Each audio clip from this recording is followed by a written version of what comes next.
CO Halito, thank y'all for tuning in. This is just a quick impromptu video.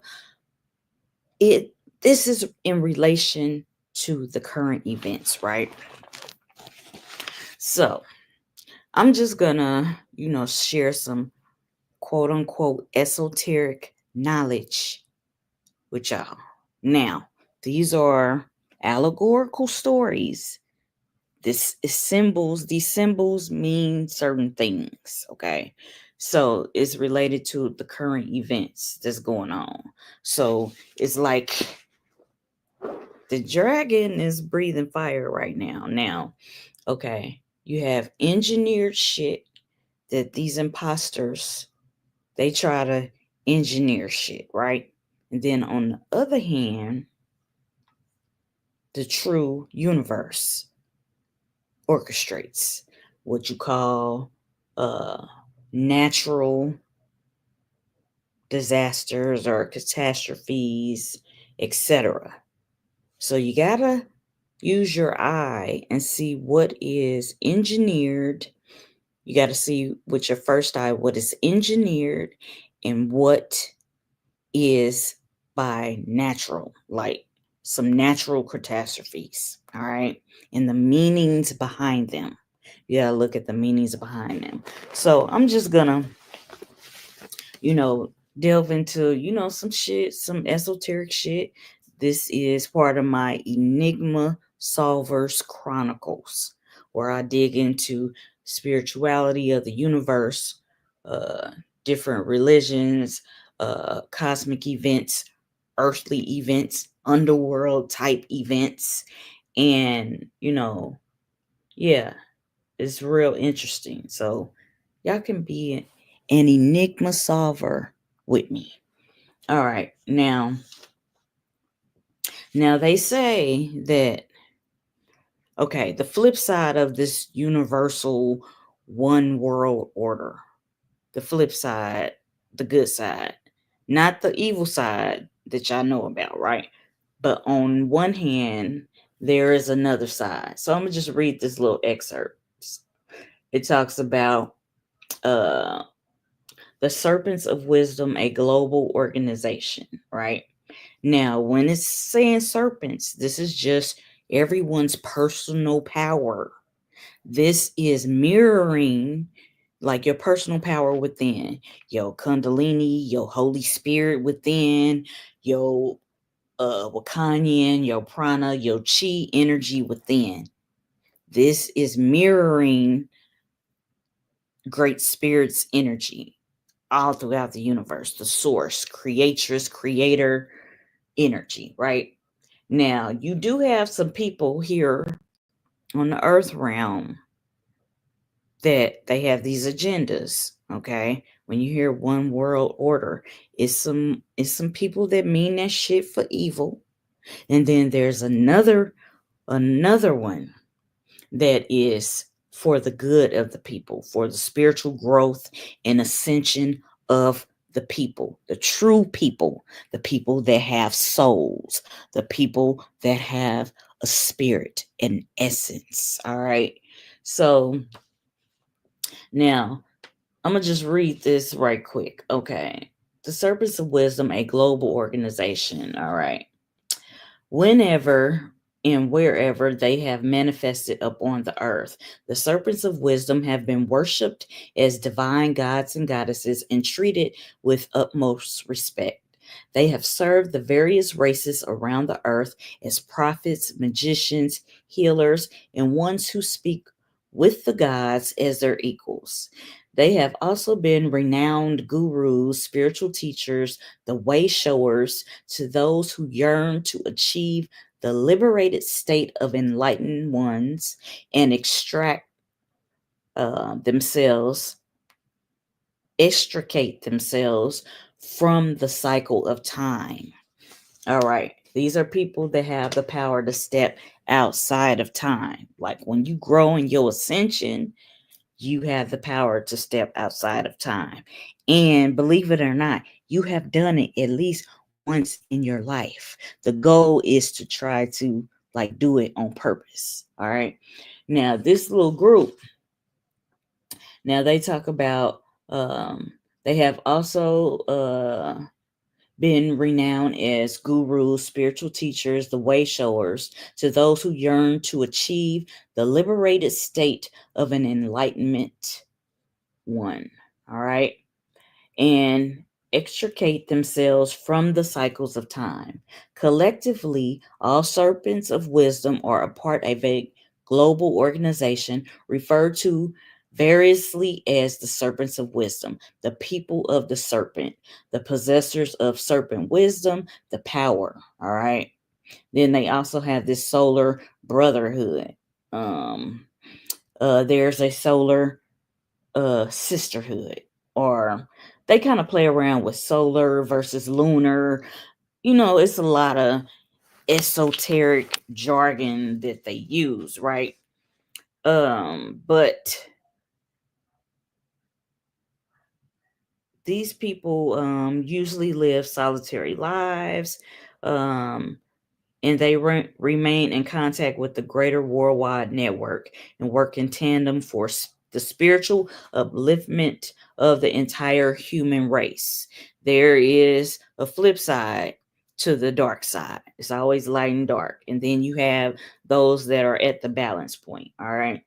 Now, this group of people, they are for the upliftment of the entire human race, for the true people, the people with a soul, right? They all speak the same universal language of love and share and teach the same universal truths. All right. Now, and I'm reading from, I know I'm on page 6 because we're going to talk about this 104,000 year cycle in the Dragonlands, because right now in Cali, it's looking like the dragon blowing its fire. Now, things work in tandem. You have evil people with evil agenda, and you have good people with good agendas. So we're going to be talking about that. This is just, when I read these stories and these little excerpts, you got to read between the lines. Some of it I'm going to break down. Some of it, it's a lot. It's a lot, but I'm going to try to simplify it. But with the fires that's going on, right? So you have people that engineer evil catastrophes, and then you have people that are led by Great Spirit, the creator, the source of all things, to let natural things unfold, natural disasters upon the lands, all right? The dragon lands, as they call it. Now, even on that thumbnail, you have a snake, a serpent, and you have a dragon, or a kukulkan, or a quetzalcoatl. That's one that can be on the ground and in the air. Deal with the spiritual and the physical. All right. So, and I was actually reading from page 2. All right. This is the page that I was reading from. All right. I actually have this book, but okay. Now, whatever God you serve, You just got to look at the intentions of your guide, your source, whoever you feel is the source of your world, in your religion, culture, spirituality, all of that. All right. Now, the source of all things is a balance. A balance. Light and dark. It's the whole and wholeness, right?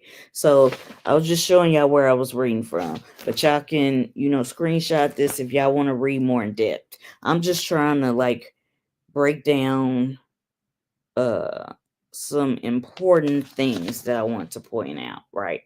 So y'all can screenshot all of this, these little esoteric societies. Um, there's always some good ones and there's always some bad ones. All right, you just have to use your first eye to discern who the fuck is who. All right. So now that first energy is yeah, we have the air, but we have this fire energy, right? They call it the primal fire serpent.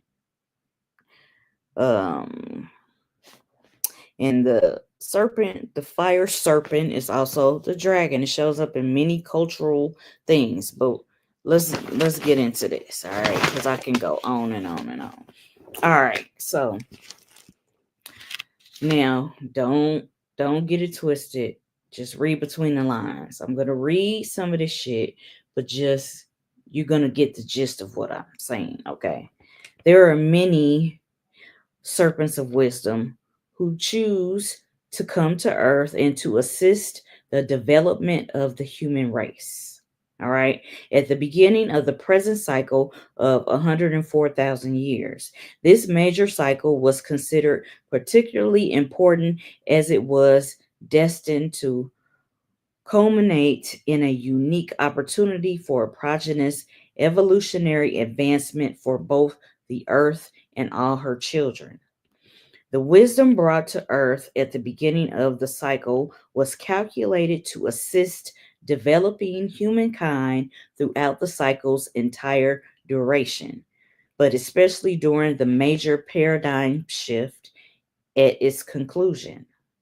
Throughout its unfoldment, the current 104,000 year cycle has been divided into four parts or four worlds, all right? Each which has corresponded to one of the four corners of a cross, one of the four directions, all right? And the one of the 4 years, excuse me, one of the four corners of the cross, one of the four directions of the cross, one of the four elements of the cross, which is air, fire, water, and earth. Each world has been approximately 26,000 years, the length of one precession of the equinoxes, the number of years required by a solar system to precess or move backwards through the 12 signs of the zodiac. All right. And I was reading here, right here. Yeah. All right. Now I'm gonna be skipping over some shit and going to some other pages that I thought was important to what's going on. All right. Now, the cycles are birth, life, death, rebirth, resurrection. These are the cycles of life. So, right now in Cali with the fires is looking like the destruction. The destruction that happens before the rebirth, the resurrection. All right. It's symbolic too because things like that old shit, like everybody waking up to their genealogy, who they are, who their bloodline is, um even not just in the Americas but throughout the whole earth, right? Everybody is waking up to knowledge and information that was hidden, that has been readily available to everyone, right? Because we're in this techie stage where you can just Google some shit, or you can Google a name of a book and go find it, order it, go read it, buy it and read it, or read it online. We are in this time of where it's like people are awakening. It's kind of like when they say a person is about to die or you have a near death experiences, you have the flash of your life in front of you. This is kind of like what's going on. This is like flashes of shit going on right before this. And there is going to be a tearing down of evil elite or whatever, so that the true elite can rise and ascend. Okay. Now, I'm talking about the true elite, the true people in your native language, whether you have a tribal nation in the Americas or throughout the fucking earth. You have stories, ancient stories that was passed down to you about you being the true people with a soul. And basically, you have stories that tell about your birth, your life as a people, your death as a people, or a deep slumber like a hibernation as a people, and then your resurrection as a people. All right. So let me just look at this real quick before we go to the next one. All right. Now this twin dragon lands, because it's looking like dragon fire now. And y'all gotta look at the area now. My people is from Pasadena and Altadena. All right. My daddy is from Pasadena. So the innocent people that were affected by this, the innocent people that were affected by this in some way, affirmations and prayers to you and your family. But the evil agenda and the evil motherfuckers that was affected by this, that's a whole nother story, right? So I'm just gonna give you this like precursor before I go to the next uh couple pages, right? All right, according to many pre-Christian traditions, every major cycle of time begins with birth of the serpent goddess, all right, which is creation of the universe, right? Followed by her division into dragon twins. It's just describing like when an egg is fertilized, right? The it's one, and then it breaks down into two, and then it keeps growing and growing and growing, right? That's just basically what it's describing, right? Now it talks about, okay, this is an allegory. Symbolically, it refers to the creation of the serpentine life force, which is given birth to by spirit at the start of each new cycle of time, before dividing its male and female component parts, positive and negative, matter and spirit, or matter and antimatter. Okay, thereby ensuring the preservation of the universe. All right, the preservation of the universe. Keep that in mind. All right, as a reflection of the archetypal model, the current 104,000 year cycle began with a fresh infusion of life force on Earth and the division of the planet's land masses into two polar opposites, or as they allegorically, symbolically describe it as twin dragon lands, known historically as Atlantis and Lemuria. Now, this is just an allegory. So if you fucking tuning in, it's an allegory. Just peep the sign of the times. You knowing the signs of the time, right? Now, these are just basically talking about everybody, whatever tribal nation you're from throughout the earth. You have stories about your creation. You have your creation stories, right? Like I said, the cycle is birth, life, that's preservation, then death, then rebirth, resurrection. This is the cycles of life, right? So we're gonna go to this other page, and it just talks about the feminine energy and the masculine energy, the positive energy and the negative energy. All right, and it's basically saying that love transcends all of this shit, right? It transcends all of this shit. The goal is development of certain divine qualities such as love, acceptance, as well as living life in harmony with the earth. How people been living, it ain't been in harmony with the earth. So, quote unquote, Mother Nature has been like provoked for this shit to happen because, like I said, some events happen naturally, like this is a natural disaster, and then some things are engineered. So you gotta see, is it engineered? Is Mother Nature being provoked before the cycles of the time? Now, I did read that there are groups of people that can step outside of time, just to keep that in mind, right? So we're gonna go. Okay. Now, I do want to talk about this part is just talking about um is just talking about how, okay, in recognition of matriarchal status. All right. Okay. And they give an example of Polynesian history as Hiva. The name is synonymous with the biblical Eve, the mother of all living.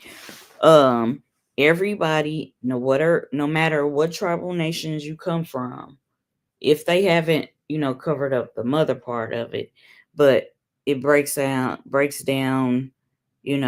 birth, like I said, birth, life, death, rebirth, resurrection, all of that, right? It does give references to Africa, Akbulan, and Hindustan, which is called India today.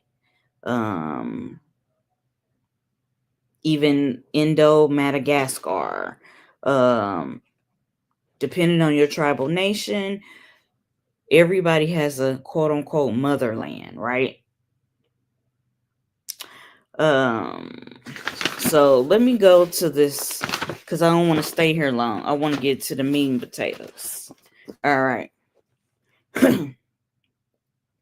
Now on page 39, we're gonna go to page 39.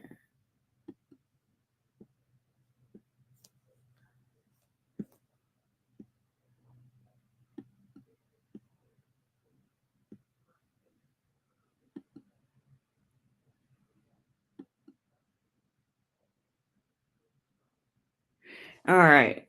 Okay, so y'all hear about, okay, that museum that has been affected by these fires, right? And they said that they had some different artifacts in that museum, right? Okay.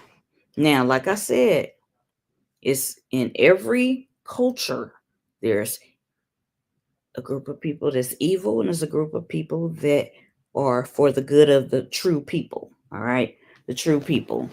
Now, this is just talking about this part right here.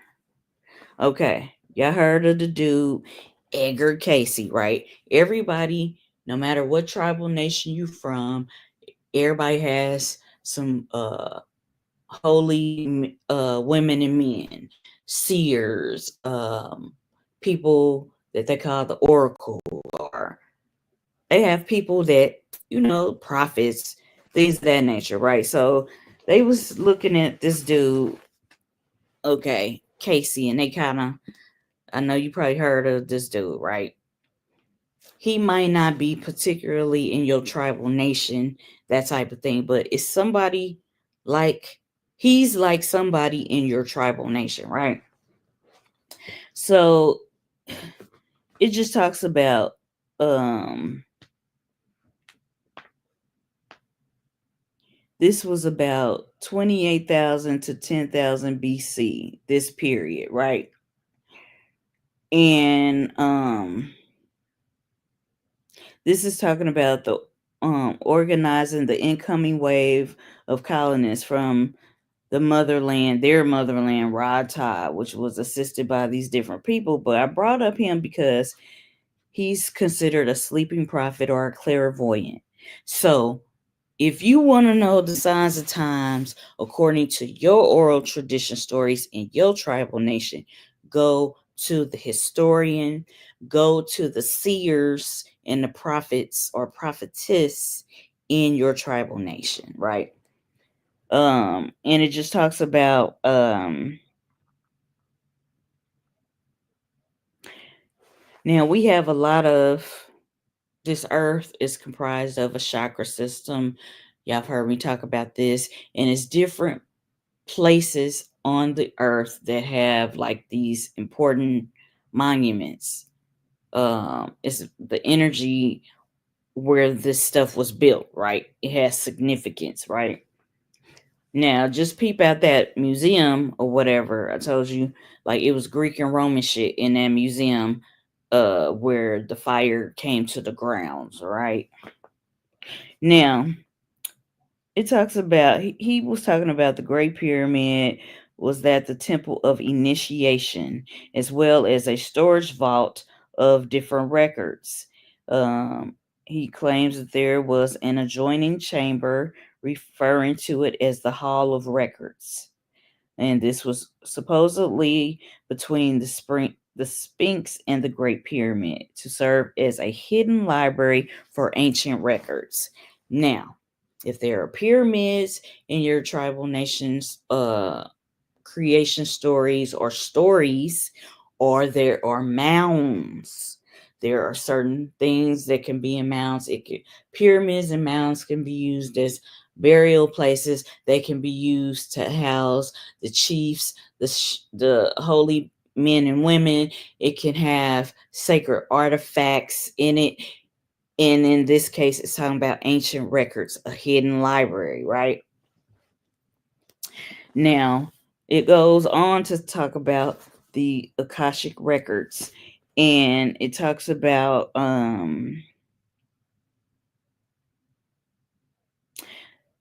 okay, it talks about these different seven people, right? Seven is prominent in a lot of stories, right?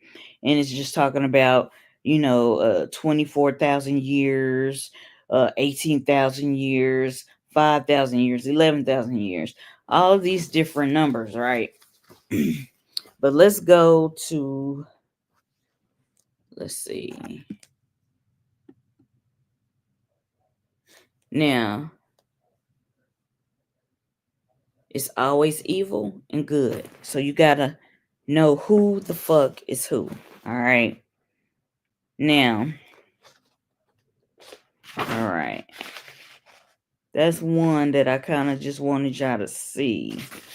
But let's go to this page 328.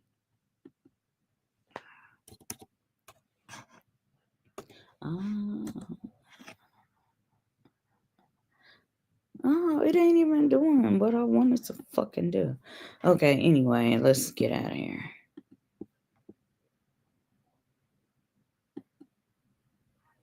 All right, let's go to 328.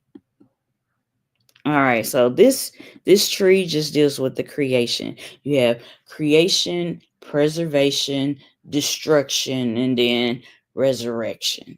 All right. So it's looking like destruction right now. So this is talking about the dragon's universal body.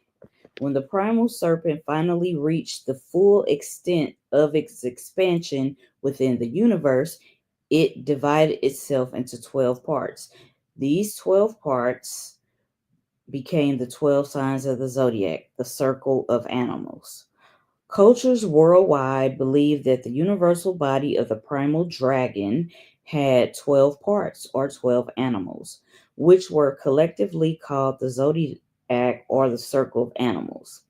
A famous creation myth of Babylonia alludes to this division, and they are talking about like Hollywood, and what Hollywood stands for is like the Babylonian concept, right? You got to read these stories like they're allegory, and you got to see who is who, like in this script that they going by, because their movie script is the Bible. So you got to see who is who in the movie script, right?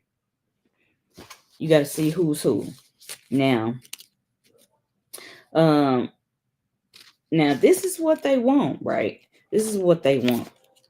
They're trying to like punk Mother Nature. They always try to force Mother Nature to react. They always try to like fuck with the weather and make engineered catastrophes, right?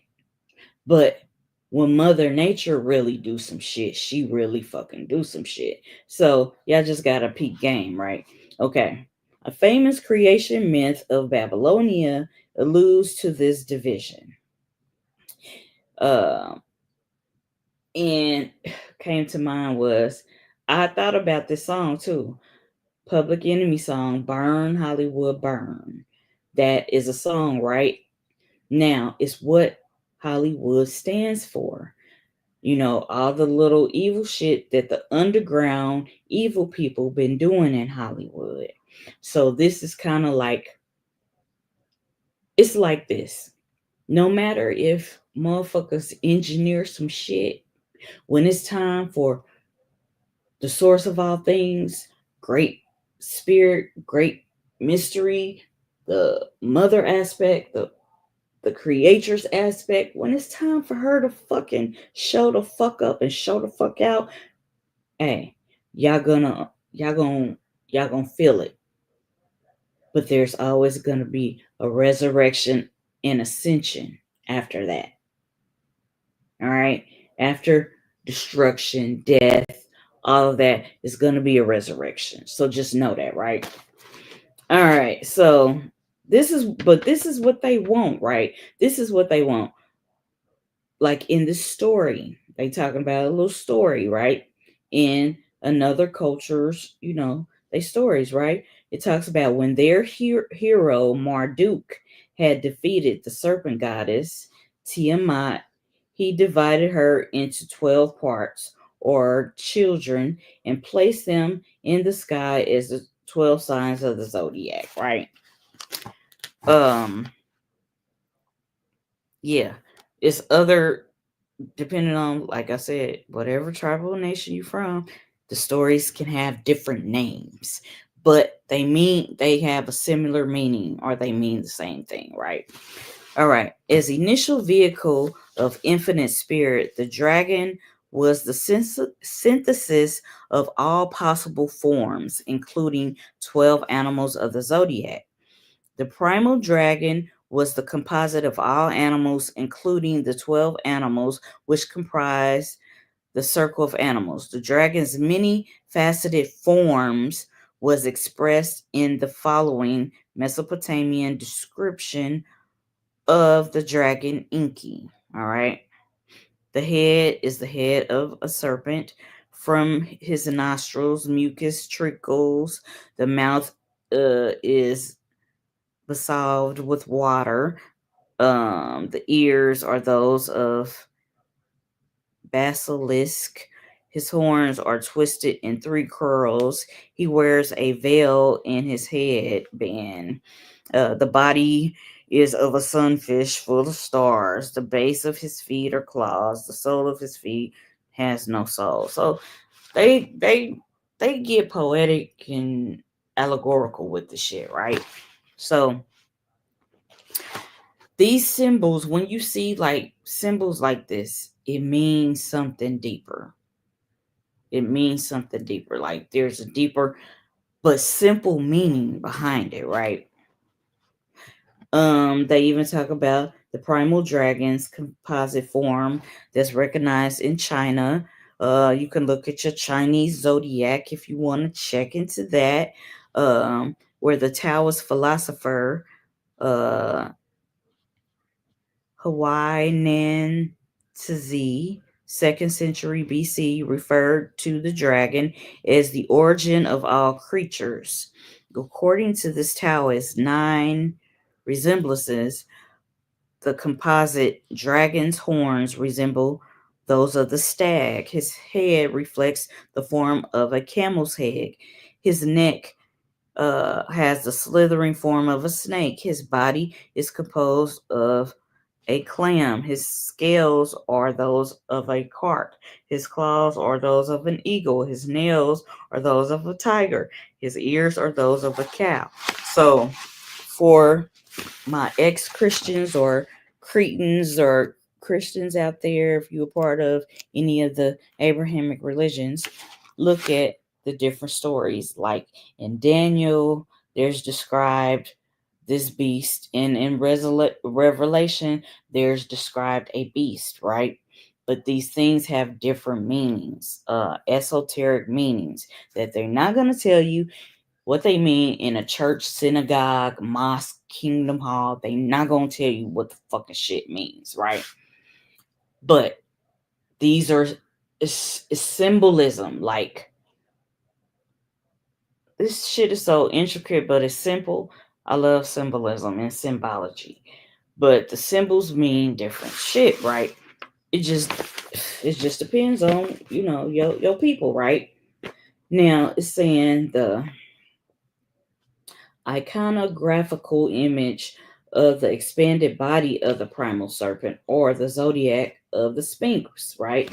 So they are just describing this great dragon or this great serpent that has ascended so it has wings. Or like Quetzalcoatl and Kukulkan is a serpent that has wings. It's This book is full of people that basically they either brace some form of this. All right, you have the snake, the serpent, or you have the crocodile, or you have um the Quetzalcoatls, the Kukulkans, you have the dragon, you have something that crawls, something that stands, and something that flies. This just represents the cycles of life. All right. Um, it just and when they talk about the fall of something, it describes the cycles of life. So for those people that, you know, got, hurt by the fires, this was their fall. Okay. And if they are of the true people,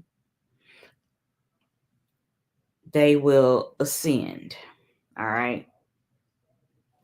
So I'm just showing y'all these little stories because they break down a lot of they just are our different ancestors. They wrote shit in such a poetic, symbolic type way, allegorical story way.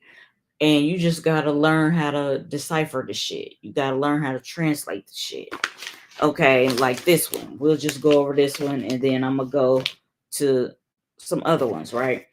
Okay, now this is talking about the Egyptians, the Mesopotamians, and Greeks venerated the universal or the zodiacal body of the dragon in the form of the Sphinx. There were numerous versions of the Sphinx in and around the Mediterranean and Asia Minor, each of which was a composite of 2, 3, and 4 foundational animals of the zodiac: the lion of Leo, the eagle of Scorpio, the bull of Taurus, and the man woman of Aquarius. All right, this is what they say the Sphinx taps into, right? This symbolical creature, right? This famous archaeologist, G. Eliot Smith, maintained that one of the earliest forms of the dragon Sphinx in Egypt united the wings of the eagle to the body of the lion, the largest of all sphinxes, that which existed in front of the Great Pyramid in Egypt, apparently incorporated within its structure the head of a man, a woman of Aquarius, in the body of Leo the lion. There is speculation that the Sphinx may have also originally possessed hind legs of the Taurus the bull and the wings of the Scorpio eagle.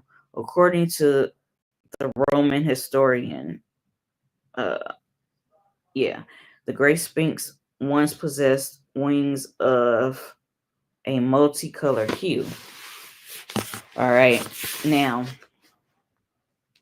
all right, this is talking about, all right, this is about initiation. Like I keep saying, y'all, it's birth, life, death, rebirth, resurrection, ascension, all that, right? And you go through these levels in life, this maturation, all right? In order to be initiated, you get initiated into shit, right? You get initiated in life, like how someone grows and matures, right? This also is described of what happens not only inside of people, but it is describing what happens in cycles on the earth, right? Like I said, birth, life, death, rebirth, resurrection, ascension, all right? So it says, in order to be initiated within the Great Pyramid, a candidate first walked into a tunnel which ran under the uh, zodiacal sphinx. Since the sphinx represented the 12 signs of the zodiac and the 12 stages of human evolution they symbolize. I'm going to read that again right here. This represented this initiation, right? It represented the 12, not only the 12 signs of the zodiac, but the 12 stages of human evolution. So it's like when you mature, you die to childish things and you mature. It's like you ain't on your mother's breast milk or that synthetic Similac. You ain't on Similac no more. You own some meat and potatoes type of shit. It's about evolution, right? Boom, boom, boom, boom. Okay. Um, Now, zodiac and the 12 stages of man. This represents the 12 sign of the zodiac and the 12 stages of human evolution. They symbolize passing under and beyond the beast, represented that the candidate had completed human evolution and was ready to return to the realm of pure spirit via the initiation. All right. And then they breaking down some other myths, but they basically, this is about the journey of the initiate, and it reveals that for a seeker to reach the end of the path, he or she must understand the riddle of life. It's about deciphering all these fucking allegorical stories and deciphering the shit that happens in your own life. So you got to examine the shit that happens in your own life. You do have to look at your predecessors, meaning your ancestors, the ones that came before you. You got to look at what they went through. What was their life cycles like? What was their birth, life, death, and rebirth like? Stories that you can research from whatever tribal nation that you come from in this world, on this earth, right? And you are going through this journey. Everybody is going through a journey where you gonna have cycles in your life that's like spring, which is like the birth. Summer is like the life. Autumn is like you got to that fucking elderhood. You got to that maturehood. You at elder status, you at OG status. and you are about to fall asleep. Death is winter. Fall asleep, hibernation. You about to die to that immature shit. You about to die to bullshit so that you can be rebirthed, resurrected in some mature, advanced, next level shit. Like how they describing it is 12 stages of evolution, of human evolution, right? Not only is that for human evolution, but it's about the cycles in nature. All right, it's about things in nature. Now, let's go right here. Okay, now this one. This is talking about the myriad physical forms of the cosmos were created in the image of the primal dragon. All right. Then it talks about, okay, the primal dragon created microcosmic images of itself. All right. The earth was created as a microcosmic image of the primal dragon. All right. Then it talks about the human family unit is also a microcosmic image of the dragon. But over here, okay, this is just talking about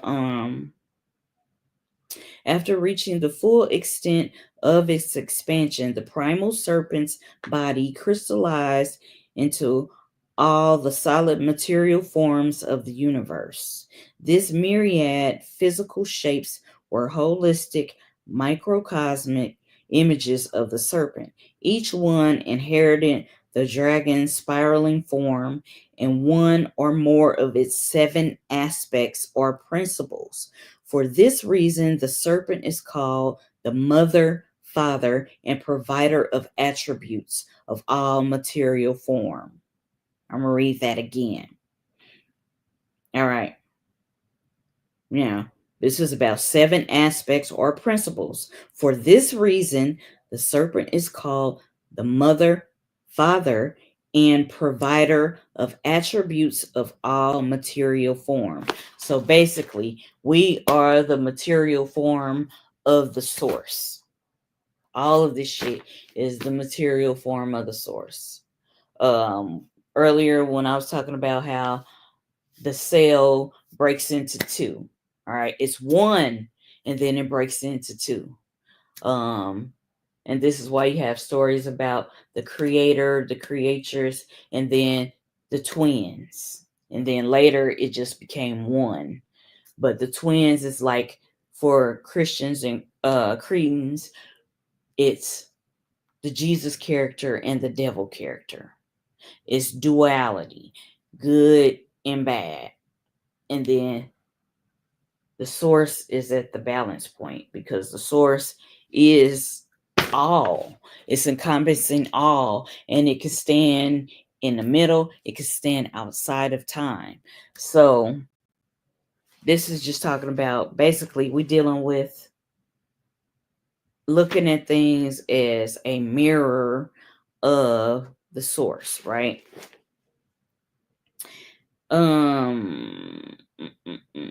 Okay, and then it talks about the serpent spiral and its constant phi became the structural basis of all material form. The solidified forms of the physical universe also inherited the serpent's 7 principles. The 7 principles determine an object's color, sound, and internal axis. All right. It talks about 7 colors and 7 tones. All right. Now, right here. All right. Now, this is talking about, so y'all want to look at, like our ancestors had observatories and they looked at what happened in the cosmos and they see that different things was mirrored here on the earth realm and inside of a person. So basically these these 12 steps of evolution, or these 7 principles um, that a person goes through for evolution to ascend to the next level. It's about maturation and growth. All right.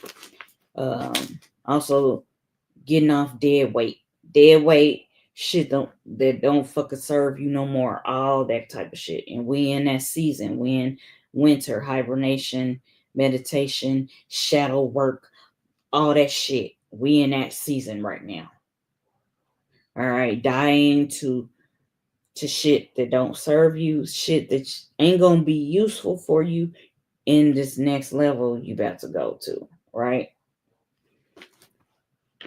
All right, and let me see what else did I want to read. Okay, let's just look at this little example, right? It says the earth was created as a microcosmic image of the primal dragon. Chinese Taoist mystics experienced firsthand how the earth is conscious, living, and breathing embodiment of the dragon. According to the Taoist classic Huang Ti Chai Ching, the forms and configurations of the earth should be looked upon as the body of the dragon. Remember, I said the earth has like a chakra system, like the human body has a chakra system. We are made in the image of the source. All right. Okay. It says the water in the underground springs as the blood and veins of the dragon, the surface of the earth as the skin of the dragon, the foliage upon it. I lost my place. Okay. The foliage upon it, the dragon's hair, and the dwellings as clothes of the dragon. The Chinese mystics also recognize the clouds to be the dragon's breath, the rain to be the dragon's blood or essence, and the high jagged peaks which descend sharply into lowland valleys to be the dragon's back. And then it just talks about, because all these different cultures have stories about this, right? It's just different names, and they just basically they're describing the same principles. It's about maturing and evolving and growing to the next fucking level. That's basically what it's about. And it's looking like from these Cali fires that some people in that destruction, that death mode, and the true people will be ascending, resurrecting to the next level. All right. That is what it is about in a nutshell. But this person that wrote this book tapped into all these major societies that are kind of like this underground brother and sisterhood, that they are for the evolution of humans as a whole. True humans that have a soul, have a spirit. They are for the evolution of. Okay. Now, it says humankind was similarly created in the image of the serpent. Humans are also microcosmic images of the primal serpent and possess both the serpent's spiral and its 7 principles. This truth is confirmed in the Bible, wherein the God of the Bible, or the Elohim, the many gods, God's 7 principles, which are collectively the primal serpent, is recorded as proclaiming, "Let us make man in our image, after our likeness." The Elohim is, you could describe it as a woman and a man, a mother and a father, creating beings. Okay? Because you have to have a mother and a father. We're not going to go into the spiritual aspects of parthenogenesis and all of that good shit right now. We're just looking at it from this perspective. Now, if you are part of the Abrahamic religions, you do want to look at the allegorical stories of the Gnostics. You want to check out the Gnostic Bible, see about the shit that they was hiding from you, the allegorical stories that will explain some deeper, simple shit.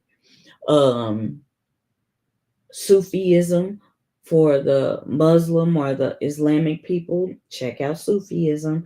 And for Judaism, check out the Kabbalah.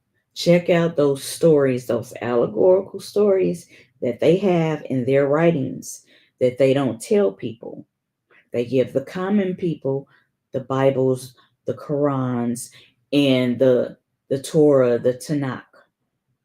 That's what they give the people, but they don't give you them other writings that break down some esoteric shit that it has simple meanings, but it's esoteric. It's written in riddles. And earlier I described how a person on your life's journey, you have to solve the riddle of life.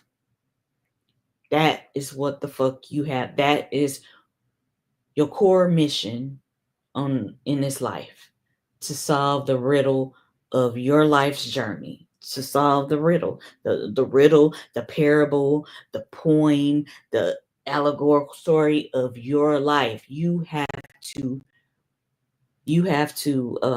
interpret it. All right, you got to interpret it and do what the fuck you supposed to do, complete your assignments, and go to the next level.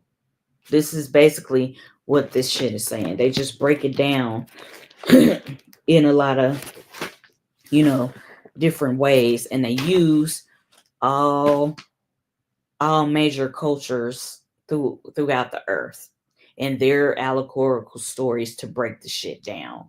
And it's just showing you how people are more connected by these principles and solving the riddle of life, solving the parable, the allegorical story, solving that shit in life. You are like born like in this initiate type stage.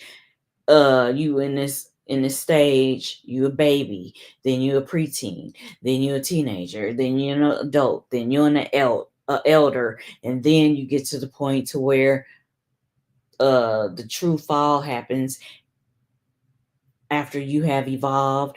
It's like you die to be resurrected again. That type of shit. It's describing it in some beautiful poetic ways, and some people describe it in some horrific ways. It just depends on what culture stories you're looking at. All right. Now, this one, it just shows okay, because I was reading this about the Elohim, where it says God's 7 principles, which are collectively the primal serpent, is recorded as proclaiming, "Let us make man, woman, in our image after our likeness." According to the Gnostic version of Eden, after Adam and Eve ate the forbidden fruit, they saw their makers, the Elohim, and loathed them since they were beastly reptilian forms. They understood very much.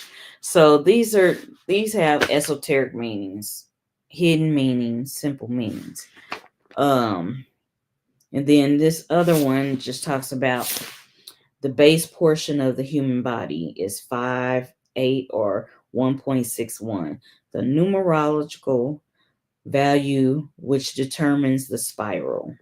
The golden proportion of pi, 5'8". Pi expressed as a proportion and its constant, 1.61, underlie the lengths of the sequential parts or segments comprising the human form.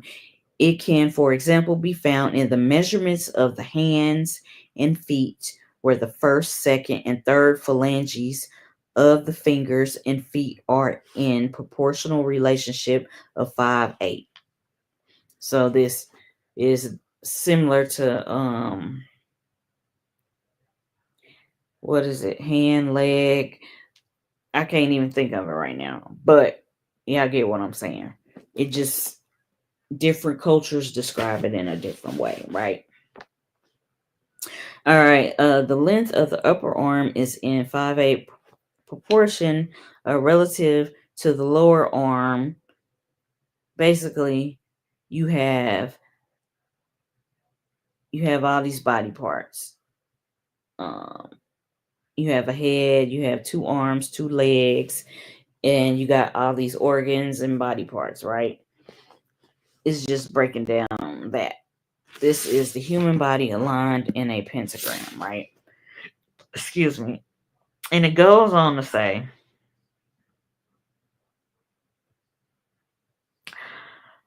the distance from the solar plexus, which is like in the center of your body, um, and the distance from the heel of the solar plexus is 5/8 proportion relative to the distance from the heel to the top of the head. Vitruvius proved that the human body is based upon the spiral perfectly. All right. Now they do have it's a place in Sedona.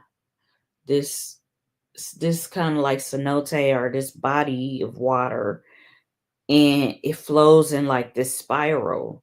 And I have these oracle cards that like they kind of take you on a journey to different sacred places throughout the earth, right? And this place, this body of water, the movement is in a spiral, and they say this spiral is how things were created or how things flow and function in this spiral, right? It's different stories about it, and they find beautiful ways to describe it, and then some they find horrific ways to describe it. But it's just basically saying that it fits within a pentagram or a five-pointed star, a geometrical form which is determined by the golden proportion. The pentagram has for countless ages been the definitive symbol of the dragon throughout the world. And so they talk about the spiral is the basis of the DNA molecule. It's talking about your DNA. And we in this time where people are finding out about their genealogy, which leads to your DNA. All right.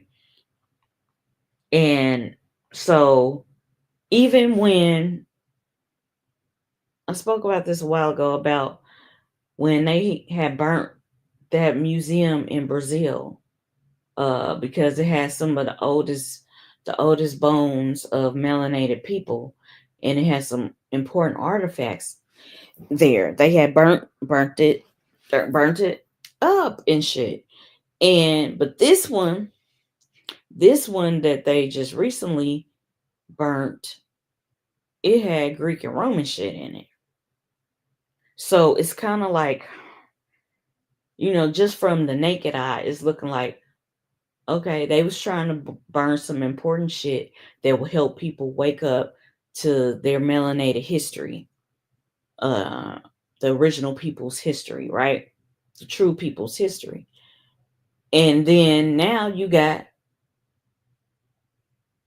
the colonists shit burning the fuck up. So it's kind of like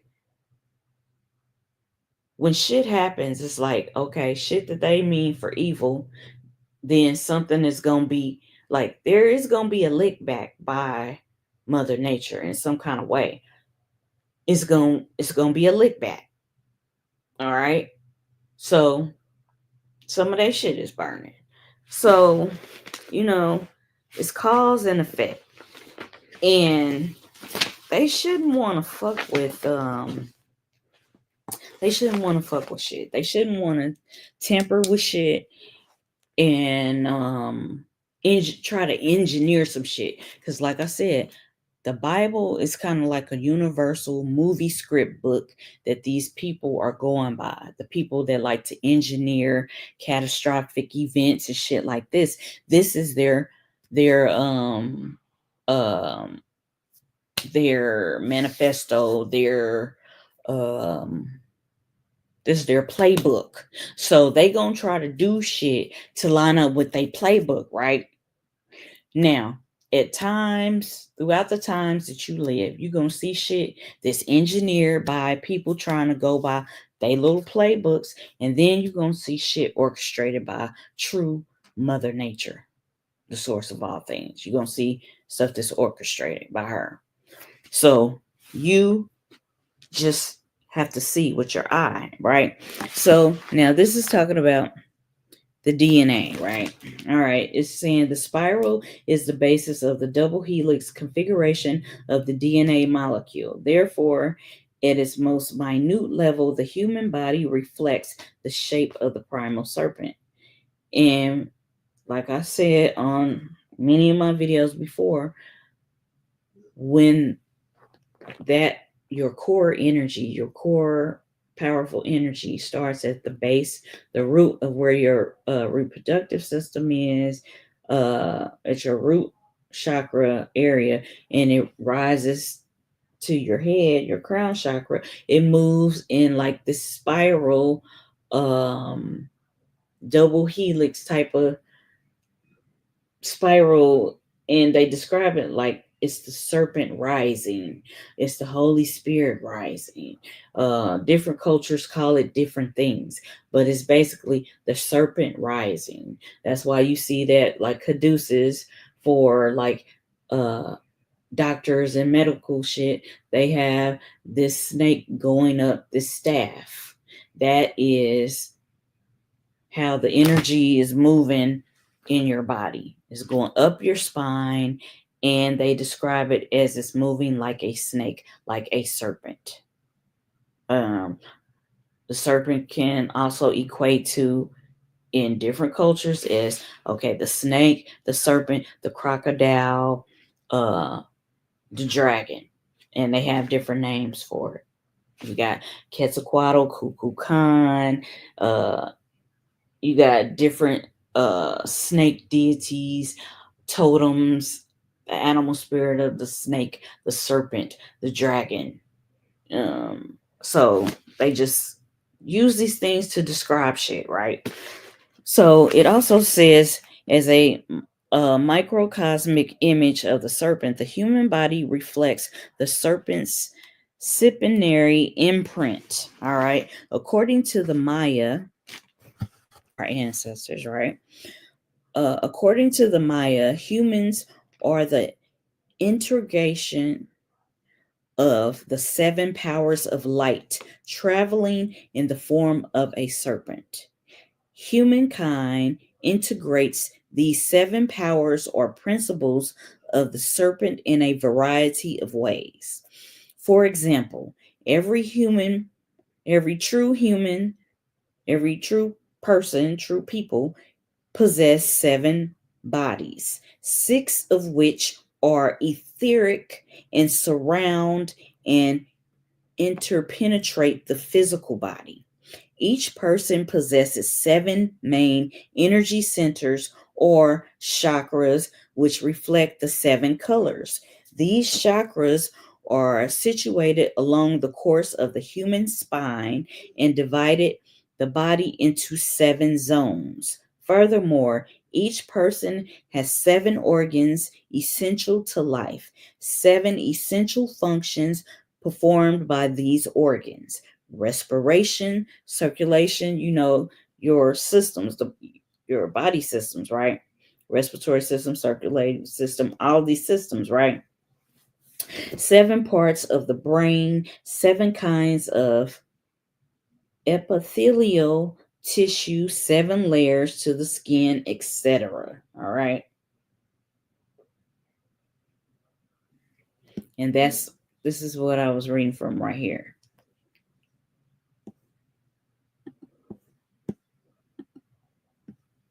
So now it's going to talk about in Hindustan, right? All right. The serpent preserves the universe, right? Once the creation of the universe in its myriad forms is complete, The second of the serpent's three powers, preservation, becomes active. All right.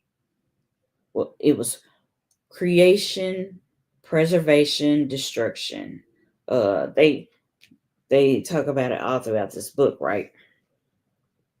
Okay, it says preservation becomes active. During the ensuing preservation phase of the universe, the serpent sustains and preserves the physical cosmos in the same way a mother cares for her children. Cultures around the world acknowledged the primal serpent's power of preservation in their legends and cosmologies. In Hindustan, what they call India today, the Hindus refer to this preserving power of the serpent as Uchista, meaning residual. The serpent Shisha, whose name means residual, preserves the creation with the residual life force remaining after its body has crystallized into physical forms. So, if y'all have heard about stories in your culture, whatever culture you come from on this earth, there are stories about how we were spiritual beings and we came down in this avatar to have this experience in the physical form, right? And so this is kind of describing it. It's saying that they're saying that humans flow in this residual life force energy because having a physical body crystallizes this power. So you flowing in like residual power. Uh, but it's saying, okay, after the body has crystallized into the physical forms of the universe, the Hindu uh, iconography, this preserving residual power is gradually represented as a huge serpent which supports the entire universe upon its back. All it says other cultures similarly rest the entire creation upon its back of their serpent creator. So it's like when it's saying, okay, a people have a residual power. So it's like everybody has a part of this big power, right? To make a whole. It's kind of like describing the creatress, the creator, the source of all things of the universe is mirrored in us. We are each a face or a piece of the whole. Everybody makes up the whole. We are pieces to the puzzle. We are pieces to the whole. Okay. Now, I'm gonna skip and go to this because we gotta get this shit going. Okay, 337. Let's go to 337. Okay, they just give this little Pythagorean cosmic morphology. They give this and they kind of break that down. So if y'all want to screenshot this shit and look at it, but it just talks about throughout time, stone circles, standing stones, pyramids, and mounds have been set over dragon lairs. So we kind of talking about the underworld, right? So there's the underworld that's directly underneath the Earth's surface. And then you have the cosmos, which is kind of described as the spiritual, the heavens, right? So they kind of talking about how these sacred sites are built on top of sacred underground places, right? And I talked about this in several videos about like when the colonizers came, like one of the biggest mounds in Mexico, they built like a big Christian church on top of it, but underneath it is a sacred mound, a sacred pyramid, a stone mound, if you will, and it has all these levels and shit, right? And these are places where um beings went through like these different initiations, right, to ascend. And some of these people show up as holy people in our tribal nations. Um, they show up as holy women or men, healers, quote unquote shamans, oracles, teachers, all of these different titles. They show up as these different people to show humanity how to ascend. It's about mastering this life in a nutshell. This is what this is about mastering this life, mastering different experiences. You're being initiated, on all kind of levels. And you do ascend on each level, right? And you go to the next level. Some say there are 12 major levels. Some say that there are 9 major levels. Some say that there are 7 major levels. And they just break it down in these different things, but they're talking about similar things, similar principles about solving the enigmas, the riddles, the parables, the poems of life. That's what a person is doing, right? Now, this is just saying that throughout time, stone circles, stone pyramids, and mounds have been set over dragon layers to facilitate the movement of life force in and out of the Earth's dragon body. So the Earth is alive. Mother Earth, Grandmother Earth, whatever Earth is called in your tribal nations, languages, tongues, right? All right, it says to mark the planetary dragon layers and facilitate the movement of life force in and out of the earth, the ancient people placed different shapes of conduits and conductors around and over them. Like I said, they built mounds and pyramids and different structures, mountains and um, different places like cenotes, or it's different things that's over these like powerful places in the inner earth, and they represent or mirror something that is above, right?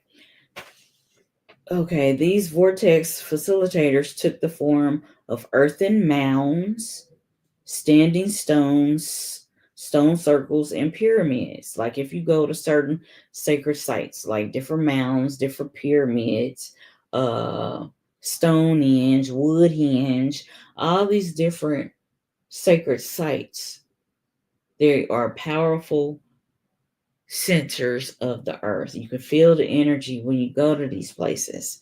You just want to cleanse yourself before you go to these places. You want to be in a different state of mind when you go to these places. You want to be, protected. Whatever your tribal nation's medicine is, you want to be protected when you go to these sites. And you want to have something that filters any negative energy, because other people is good and evil people, and there are people that's balanced, but somebody that has an evil intention or evil people that have been there or touched different things, you know, their energy signature is like lingering there, like a little residue. So when you go to these places, you want to prepare yourself. You want to take your certain medicines, fast, whatever. When you go there, you want to be able to receive what is for you, what is going to help you solve the riddle of your life, the enigma, parable, riddle of your life's journey, and how you can pass your different initiations in this life and ascend to the next levels, right? So okay, it's just talking about different quartz crystals. This talks about the vortex markers provided a physical matrix to support, stabilize, and amplify the life force as it spiraled up and down. To assist this function, many markers contain high concentrations of amplifying quartz crystal. Now, some of our ancestors carried clear quartz crystals. Um, Things could be stored in that, and you kind of see it like the story of Superman. They kind of like try to like mimic that shit, right? When you look at Superman, um, and with all the L's and shit in the Superman story, y'all can check that out. But they show us different shit in movies and shit. You just gotta research and learn the stories, the allegorical stories that they talking about, or where they got that shit from.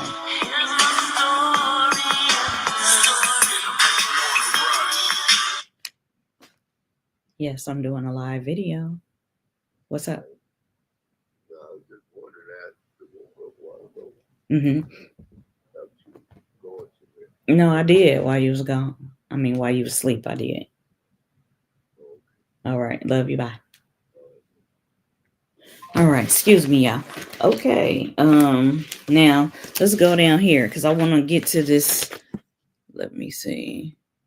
All right. I want to get to this other shit, y'all. So, okay, it's saying that to assist this function, many markers contain high concentrations of amplifying quartz crystal. Like I said, like some tribal nations, the medicine people carry clear quartz and other stones, but clear quartz is kind of like it holds power, it can hold information, knowledge, um, it can amplify shit. It's kind of like an amplifier. Like if you have clear quartz with other stones, I've said this before. If you have it with other stones, it will like amp up the energy of all the other stones. Um, I would say it can capture some shit too.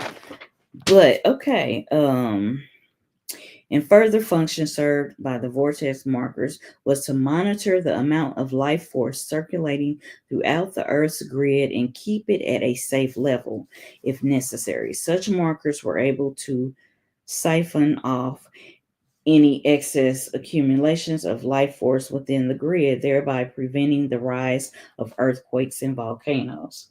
Okay, the stone circles, pyramids, and mounds also served as a life force generator and accumulators.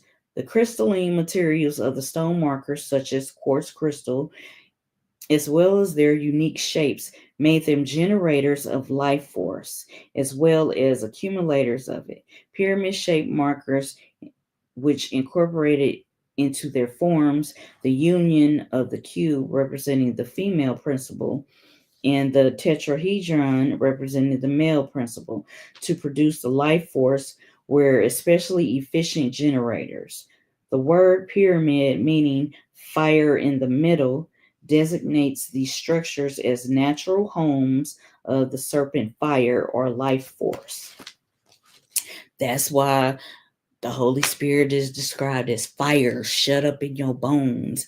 This is where they get this from, older writings, ancient writings. All right, this serpent fire, Earth, Wind, and Fire tried to tap into this, with a lot of their imagery that they had on their albums and shit.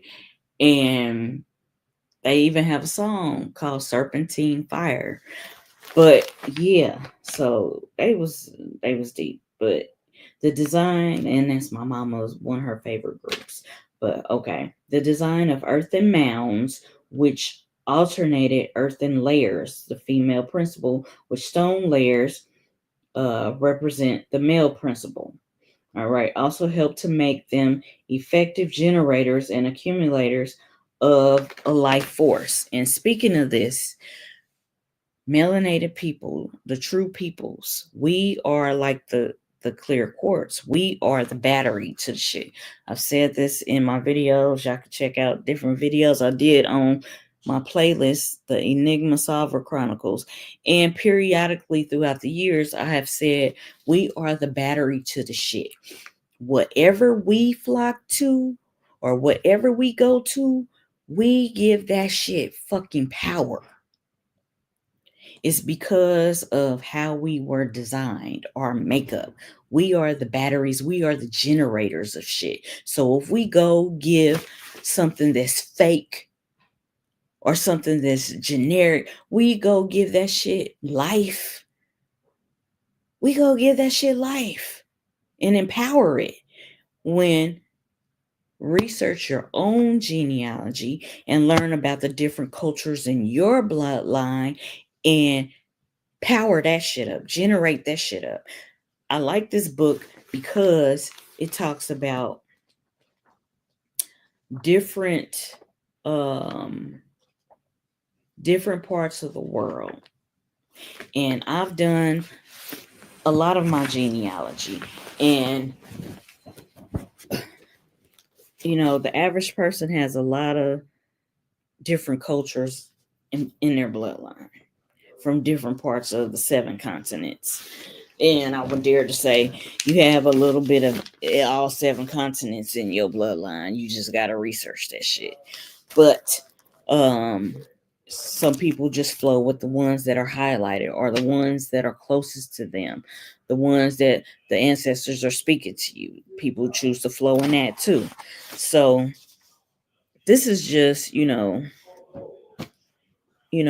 back to that. Empower your stuff. I'm here to show you how we have similarities and point out our similarities, our parallels, how that we can be connected in certain ways or unified in certain ways of like good principles, and evolving, ascending to different levels as a human being, right? A spiritual being and a spiritual being having a human experience, right? How you can ascend to different levels, right? So it's just talking about okay, I read that. I said the word pyramid, meaning fire in the middle, designates these structures as natural homes of the serpent fire or life force. The design of earthen mounds, which uh, alternated earthen layers, the female principle, with stone layers, the male principle, also helped to make them effective generators and accumulators of the life force. Because of their accumulating properties, mounds, pyramids, and stone circles were specially chosen to act as temples for spiritual transformation and as tombs for the dead. So, in your whatever tribal nations you come from throughout the world, throughout the 7 continents, uh, your ancestors, uh, they had like different places that were either uh, properties, mounds, pyramids, stone circles, which were specially chosen to act as temples for spiritual transformation and as tombs for the dead. The life force moving within these structures could be used either for spiritual transformation or preservation of the physical and etheric bodies of the deceased. So, if it's used if the pyramid or the mound or the stone circles are used for the ancestors, it's used to preserve the etheric bodies of the deceased. Okay. All right. So, and when I was talking about, your chakra systems, it's talking about the human chakra system, the inner reaches of outer space. It's just talking about humans, how we evolve, our evolution, our life's journey, uh, being initiates, adepts, ascending to different levels. Okay. So it just talks about um 14 meridians represent two opposing principles, 7 aspects. 14 meridians are traditionally divided into two principal vessels, the female principles and the 12 major channels uh, correspond to the 12 signs of the dragon zodiacal body, or the 12 major channels, and 6 yin and 6 are yang, thus reflecting the 6 feminine and the masculine signs of the zodiac. Uh, Basically, female and male principles. Um, the human dragon body contains 7 major vortexes or chakras corresponding to 7 principles. All right. And it just breaks them down what they are. Okay. Okay. And the dragon breathing fire, like this outer catastrophe, yes. Yeah, it's taking out some evil motherfuckers. But for the true people that were affected, like I said, affirmations and prayers to the people that are the true people, the good people that survived or lost loved ones, affirmations and prayers for you and your family. But whenever catastrophes happen on earth, you got to look at, are they generated or provoked by somebody trying to engineer some shit being evil, or is it a true mother nature event? Is it a true national disaster, right? You got to look at that. And so y'all can look at this. And this is going to another serpent goddess. This is looking at Kota Q. And y'all can look at the previous video, but yeah, we've looked at her. Okay, let me go to this page. Let me keep going. Okay, I'm gonna go to page 350. That's where I'm going to, but it's a lot of stuff in here. All right. It's a lot of stuff in this book that you can fact check and compare it to allegorical stories in your bloodline, or things that you're just interested in researching, right?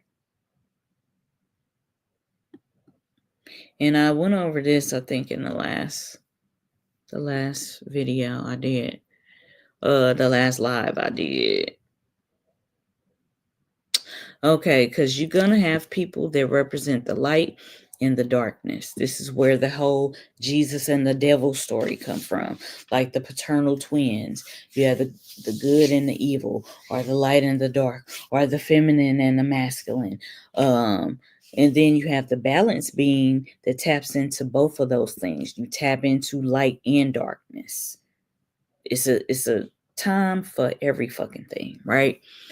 So this is where a lot of these principles came from. All right, let me see. All right, so now this is kind of, you could equate this to what's been happening now. In Cali, they have fires periodically. This ain't nothing new. But of course, just like they purposely generated fires in the Amazon to burn down sacred rainforests and shit like that, right? Because they always trying to build some shit on some shit. Now they say that they trying to prepare for these little smart cities and shit, and how like the railroad was supposed to go through where the original marathon store was with Nip. So it's like some places, Y'all can look at their little manifestos and their little agendas, the Agenda 23, and all these different agendas and manifestos that they have out there, right? And see, these evil doers, because you have the ones of darkness and you have the ones of light, they can come up with all the little funky ass plans that they want. But when true Mother Nature steps in, true Great Spirit, great mystery, creatress, source of all things steps in, then they little shit ain't shit. They little shit ain't shit. And some things are allowed for certain reasons. This is a part of solving the fucking riddles and enigmas of your fucking life, of your fucking life's journey. All right. And this, okay. Now, this is just talking about cycles of time. What cycle of time? Now, like I said, their little movie script book is the Biblios, the Bible, the pseudepigrapha, the Bible. It's a movie script, and they try to go by that shit, right? So then it looks a certain way. But understand that even in that remixed of a added, taken away shit that they call the Biblios, it is some things in there from ancient writings, all right? All right. And a lot of things you'll find truth and you'll find some false shit. All right. So you just got to go with your inner compass. This is why you got to deal with your dark shit and flow in your light shit. You got to cleanse spiritually, mentally, and physically. I know I could do more cleansing physically. I try to make it a practice to cleanse spiritually and mentally. But the physical one, sometimes I can do better at that, y'all. But okay, let's go to this. This is talking about. All right, remember I was talking about the cycles is creation. All right, which is birth, life, preservation, death is destruction. And then you have ascension. You have the next level shit after destruction. You have the ascension. This is why in different religions they always have this character that goes through life and goes through all these different hardships and evolves and taps into their power, gets to that like elder stage, whether they died young or not. They still get to that elder wise stage, and then they ascend, and they ascend to the next fucking level, and it is wherever the universe deems, right? But this is where you get all these characters, like the blueprint for all these characters. It's always a type of Christ character or a Messiah type character. But it's to show you that you have to be the Christ or the Messiah or the Savior of your own life first. You and your family's life, you and your tribal nation's life, you and your community's life. So this is what you have to do. You about to go somewhere? Yeah, to work. Hold on. How is that? But excuse me. Anyway, so this is the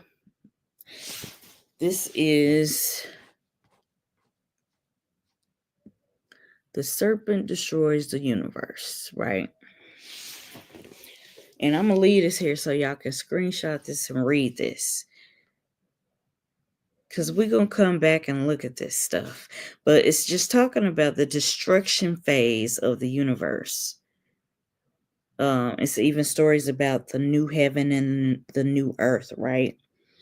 It says at the end of time, the twin sons reunite as their mother, father, the primal or fire serpent.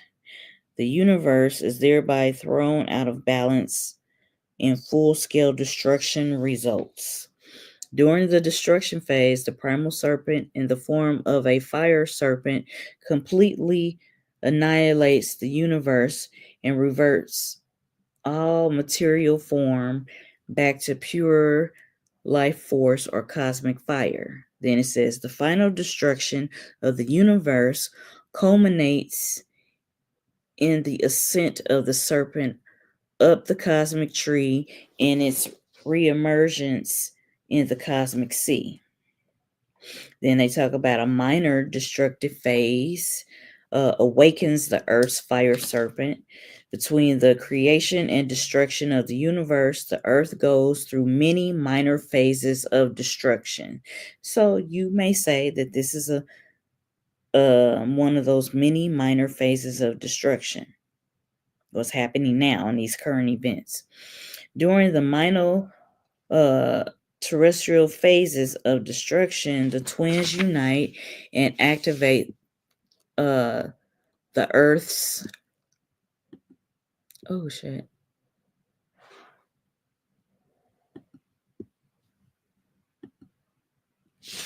Activate the Earth's inner fire serpent. Okay, these destruction phases awaken the spiritual kundalini and produce the serpents of wisdom. So people going to be waking up. There's going to be people on the light side and there's going to be people on the dark side. All right. And then there are going to be those people that are balanced. All right. So it talks about during the Earth's destruction phases, the twins unite within the human body and awaken the androgynous fire serpent or the spiritual kundalini at the base of their spine. Once awakened, the spiritual kundalini destroys limitation form and eventually makes a person immortal. All right. Meaning you're going to flow in your spiritual powers more, right? When the snake, the kundalini, reunites with the eagle, all right, the brain in the upper branches of the yogic tree of life, the spine, a person becomes a serpent of wisdom. Even though it is commonly awakened in mass during the planetary destruction phase, the spiritual kundalini can be awakened at any time within the body of a sincere seeker of wisdom. All right. And then it just breaks down the cycles of the serpent of time. All right. And I'm going to just give y'all a preview of these. And, I'll do these periodically when I feel led to do them. But it's just talking about the Ouroboros. I always mess that word up. Ouroboros, symbol of all serpent cycles of time. And this is what this is, right? The cycles of time. The snake swallowing its tail or eating its tail. This is the continuous cycles. But there's a point when you can step outside of the cycles of time. Yeah, it's different stories about that. But it talks about that.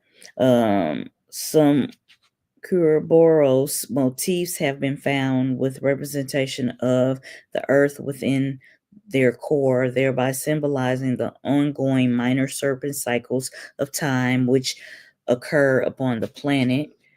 And they talk about the minor serpent cycles of time, day and year, the perpetual cycle of day and night is the minor serpent cycle of time. The annual cycle of nature is also a minor serpent cycle. You have the zodiacal serpent cycles. Among the ancient astrologers, a yearly serpent cycle was synonymous with the journey of the sun through the zodiacal body of the dragon.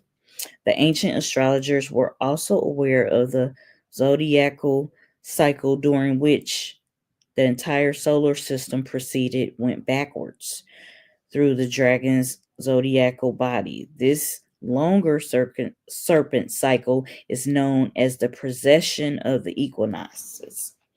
During the greater serpent cycle, 26,000 years, the precession of equinoxes, the ancient astrologers observed the solar cycle, the solar system as it slowly moved backwards through the entire body of the zodiacal dragon.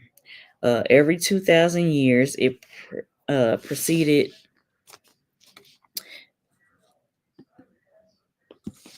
This is where I'm reading at. It proceeded into one of 12 parts of the dragon, one of the 12 astrological signs. This sign is determined the theme of ensuing 2,000-year age. For example, during the age of Taurus, the age of the bull, 4,000 through 2000 BC, the theme of the earth was nature, religion, and worship of the bull. So, in the age of Aquarius, even kind of like in the Piscean, is like dealing with water, like different water stories about water beings, water deities, and then even though Aquarius is the water bearer, Aquarius is a fucking air sign, y'all. So don't get caught up on the water bearer type energy. It's an air energy. And the cardinal signs of the air is Libra, Aquarius, and Gemini. And in the Gemini aspect, it's talking about the twins, the basically Jesus and the devil, or your light side and your dark side. Every culture has different names for it, right? But it goes on to say, during the age of Aries, there was a warrior like Ram. In 2000 to 0 BC, the theme on the planet was conquest through war. The ancient Native Americans, Egyptians, Greeks, and Mesopotamians were all aware of the 26,000-year cycle. The Egyptians encoded the length of this cycle into the Great Pyramid as one of its dimensions. The Mayan calendar, the Tzatzik year, was also based upon this cycle. All right. Now, it's just talking about the cycles of the celestial and planetary serpents, the Pleiades. It talks about the movement of the celestial serpent. The Pleiades is an indicator of both the yearly and the 52-year serpent cycles. The cycle of the celestial dragon, the Big Dipper. It talks about, the 5 elements, the balance of yin and yang, light and dark, hot and cold, imposition of these 4 seasons, the position north, south, east, or west of the pole star, with spring, summer, fall, winter. These different constellations, the dragon or the chariot of the cosmic emperor, the vehicle, the chariot of spirit, the balance of yin and yang, the hot and cold, the light and dark. It talks about the Draco, Big Dipper, is describing it as like the celestial dragon, the Quetzalcoatl or the phoenix, wings and talons, the Big Dipper, and Draco. They also called it Tuart and Sebek, which is like the crocodile, the male and female principle. So they play with these different symbols and planets, and it's either a feminine principle or a male principle, or like balanced androgynous type thing, which the source is one. It's the mother and father in one type of thing. So they just, they look at these different aspects of it. But the cycle of the phoenix, okay, let me just, because we have the moon cycles and we have the lunar, and then we have the solar cycles. You just compare them, right? But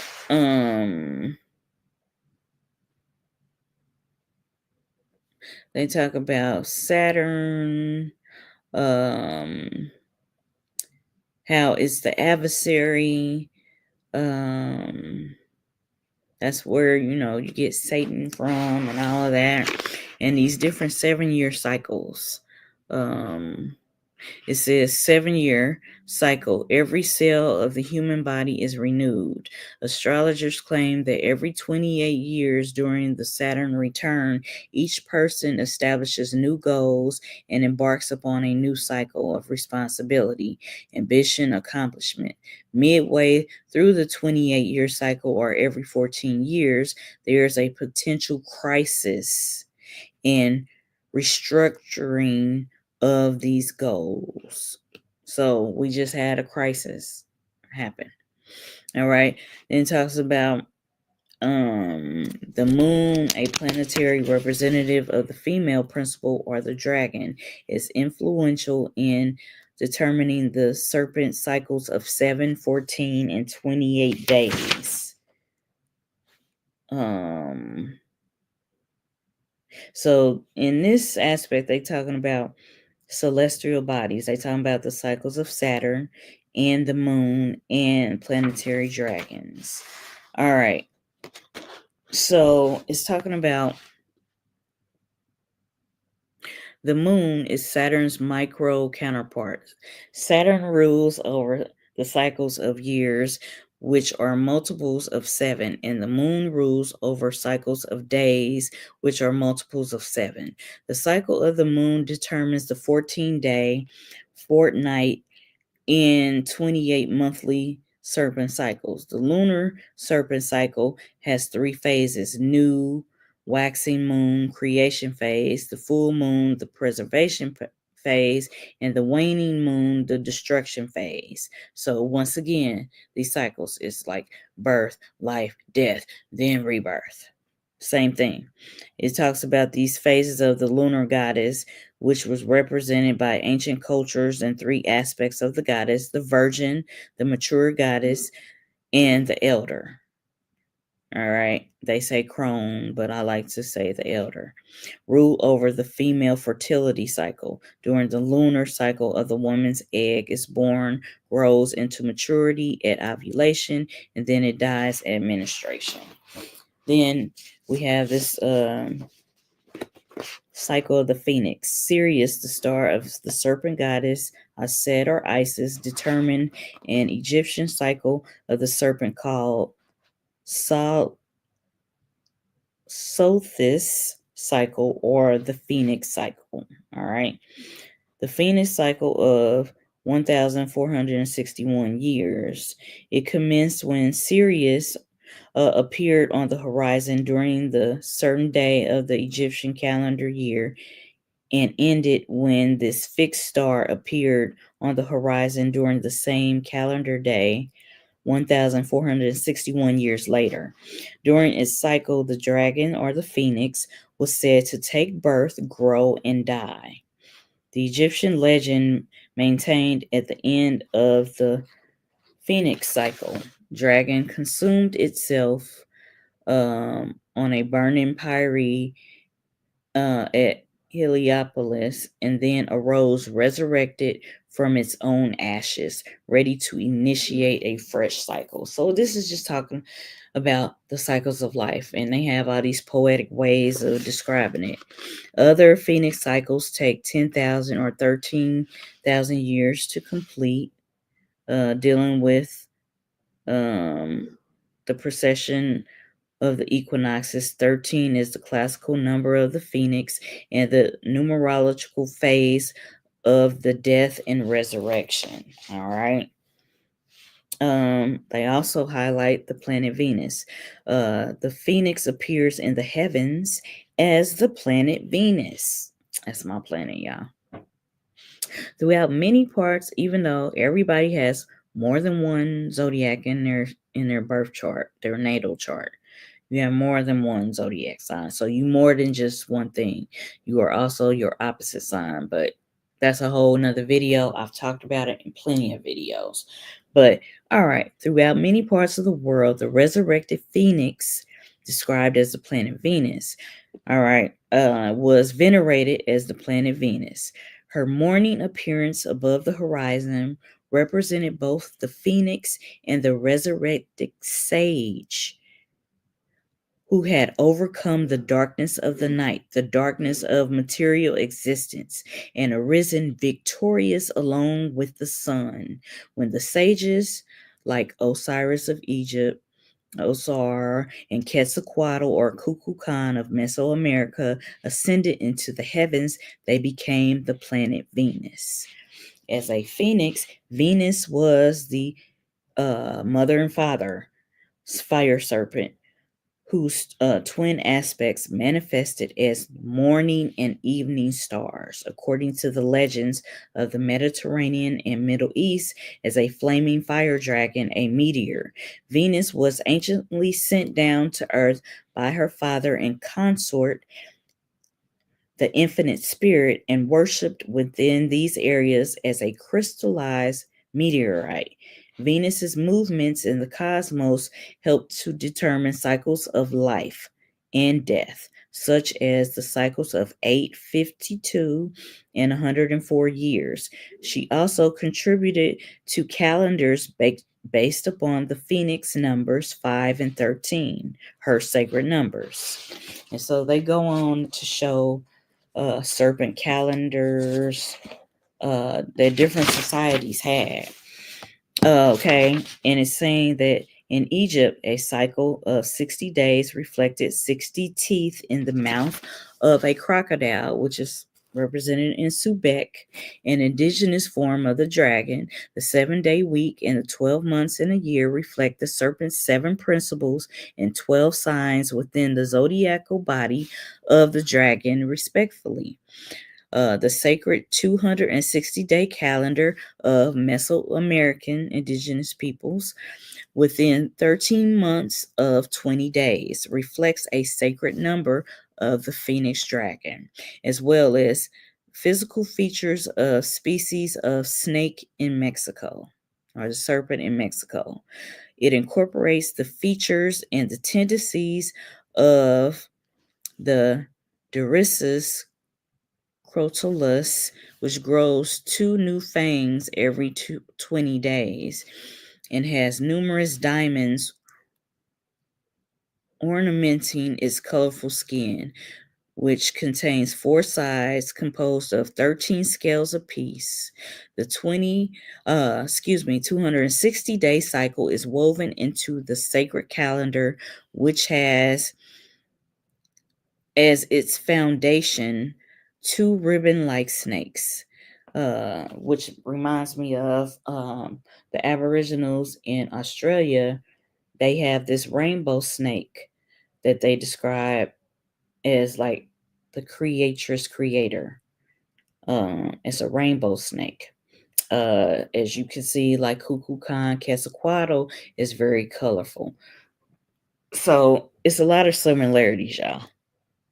The 2 snakes represents the 2 fangs and the forked penis of the Dorissus crotalus, as well as the serpent twins, the twin aspects of the serpent's androgynous nature. It's just talking about the female aspect and the male aspect, the mother aspect and the father aspect. So I just felt led to just kind of like touch on this today with the fires that happened, and how